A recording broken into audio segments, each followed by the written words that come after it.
Hello and welcome back to Pole Position. You join us here in a very sunny Barcelona. We've managed to escape the Pole Position studios where you'll have seen me last time.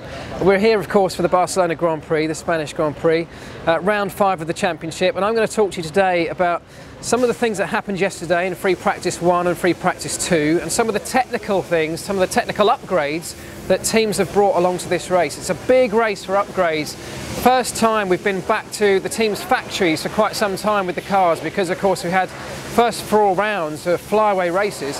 It's the first opportunity for everybody to bring the big raft of upgrades that they need to take these steps forward as we go through the season. So we're going to go through some of those now. The first one I wanted to show you actually was Ferrari have brought a new Pitstop gantry system. So we've got a picture here. It's quite a space age looking piece of kit, and one of the things, this is a picture I snapped myself yesterday in the pit lane, shows the new Pitstop light system. Looks a little bit like a sort of Dalek or something on the front there, but above that, at the top of this pole, hanging over the top of the guys working on the front end of the car, you can see a little camera. The grey thing in the picture there is a camera. There's one at the rear of the car as well, and the teams use those to analyse their own performance essentially. They're videoing all of the pit stops, all the pit stop practices, and the teams use those very, very carefully to analyse in great detail what each individual member of that pit stop crew is doing, how they compare to the guys doing the same job on the other side of the car, for example. Is one quicker than the other? If so, why? So it's very, very intricate the way they go into all this, the levels of detail they go into in trying to maximise their own performance. So I thought that was really quite interesting. The other big thing here, I mentioned everybody's bringing upgrades. So all the teams have had all weekend, even up to this morning, Saturday morning, van loads of stuff turning up in cardboard boxes. We can see here Red Bull bringing in some huge cardboard boxes full of parts, new parts, spare parts, and of course we're quite close to all of the team's factories here in Spain, with everybody being based in Europe. So it's a great opportunity for everybody to bring stuff out, even up to the very last minute. You know, relentless push for development that there is in Formula 1 right now.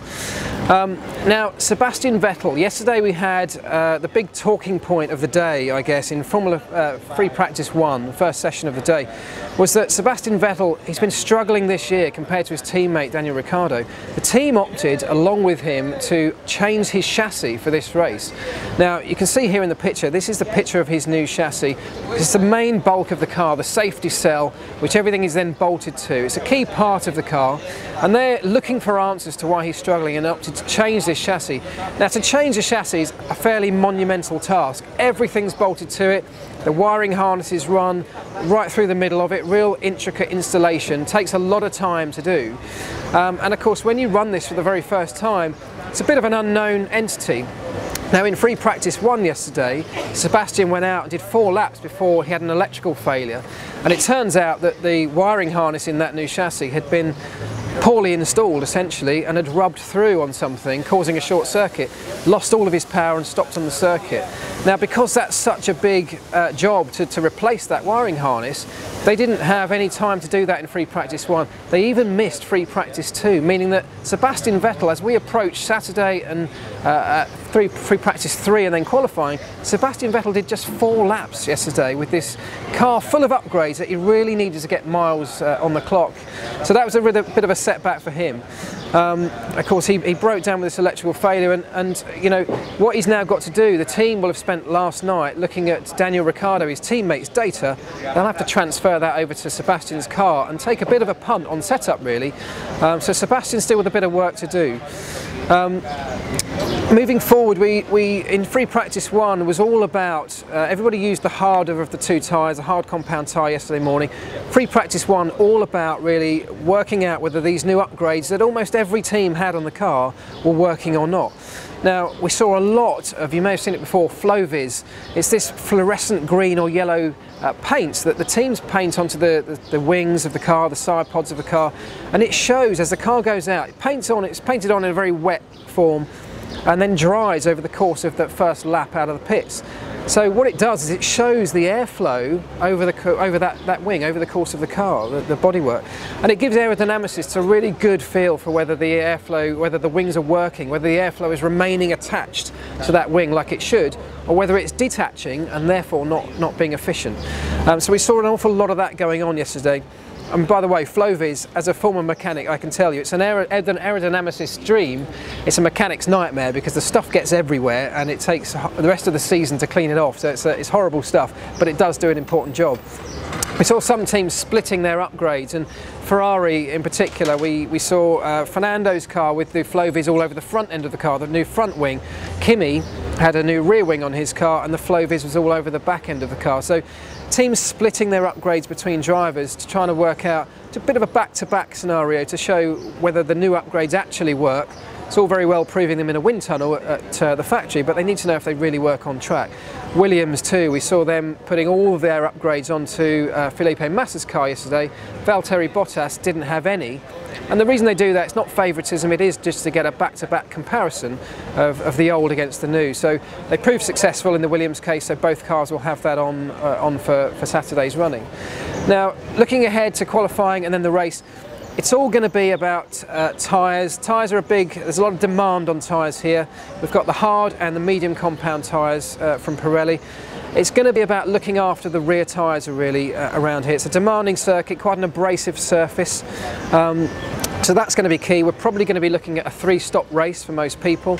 And I think one of the other key points of the race looking ahead to tomorrow is the start here is fairly crucial. It's the longest run from the grid slots down to the turn 1, longest run that we have all season. So there's a lot can happen in that run down to the first corner. So getting a good start is crucial. We saw Ferrari yesterday doing a lot of work in that area. So they're looking to make up places off the grid, along with everybody else, obviously. I think it's going to be really crucial that first run down to turn 1, because everybody's going to build up an awful lot of speed by the time they get to that first corner. Often see a first corner incident here. It's a very difficult race to overtake at, very difficult circuit to overtake at, so one of the best opportunities for making up positions is obviously off the start. The truth is it's going to be very difficult to look beyond anybody by the Mercedes. They took a huge step forward again yesterday, so they've got so much time in hand. It's you know, I could go as far as to say they're untouchable.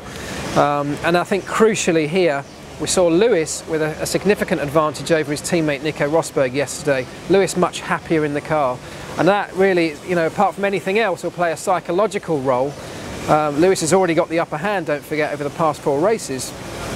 So I think we're going to be looking at, certainly barring any incidents, we're going to be looking at a 1-2 finish from the Mercedes. Likely that Lewis is likely to come out on front, and that means the rest of the field are chasing that 3rd podium position.